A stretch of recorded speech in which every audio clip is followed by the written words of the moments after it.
About our honorees. Catherine SEAVITT Nordenson, ASLA President's Award for Service and Leadership.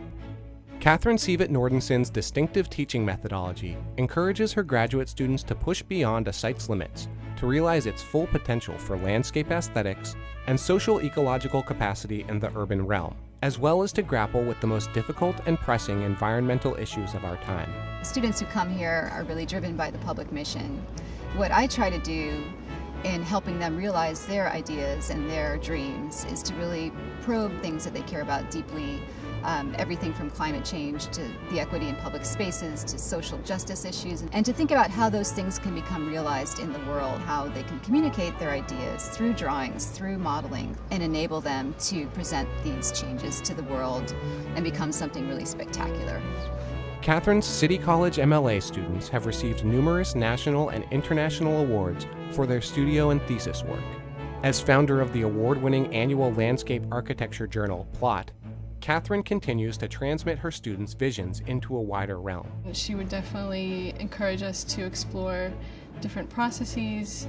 And her technique is very unique because she let us explore our unique way to kind of develop our idea or like our crazy concept of the design. And she has a way of helping her students to see their projects from a fresh perspective. The thing that's so rewarding as a professor is to think about what is important to this group of people. And as we see more and more diverse students entering our profession, really allowing the process of exploration through design to be the thing that brings them to their own design vision. Beyond teaching, Catherine does what her students do: study, think, and design. After Cooper Union, I went to Princeton for graduate school, and there I worked on a thesis on the Grand Canal in Venice and became very interested in this relationship of water and land. And that work really pushed forward a bit more when I moved to the American Academy in Rome to studying the Tiber River and the relationship of infrastructure and riverine systems and floodplains and cultures. As a Fulbright scholar in Brazil, I also was studying the work of the landscape architect Roberto Burle Marx and became very intrigued, in fact, not only with his public spaces, which are fantastic, but also his role as an advocate for the environment. She published her findings in her new book, Depositions: Roberto Burle Marx and Public Landscapes Under Dictatorship.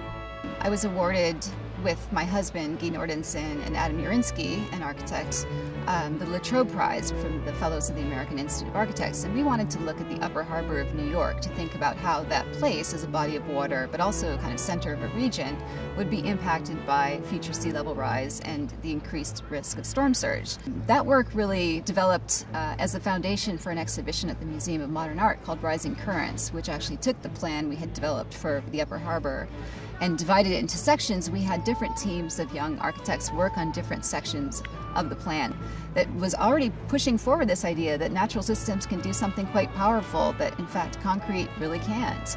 Structures of Coastal Resilience was an initiative funded by the Rockefeller Foundation to really look at how embayments and areas along the East Coast that were impacted by Sandy could be made more resilient. That work really went on for several years, and we're really trying to think about how this can inform decisions that are made at the highest levels of the Army Corps and other agencies that are really looking to start protecting our waterfronts. She is continuing those efforts with a National Science Foundation grant to examine equitable retreat scenarios for the head of bay, and has extended this work to study a reforestation and dune restoration pilot for the Rockaway Peninsula at Edgemere. I think maybe what cities need are more of that kind of collaboration, and frankly I'm seeing in our students today this incredible capacity to self-organize and to work together. Our chapter applauds Catherine SEAVITT Nordenson for her groundbreaking approach to harnessing her pervasive optimism and prescient vision to address the opportunities in any situation that calls for a paradigm shift and new ways of thinking, be it the realization of a landscape design, the systemic interactions of a landscape site, advocacy for new approaches to coastal resilience, or the hidden skills and potentials of a landscape architecture student.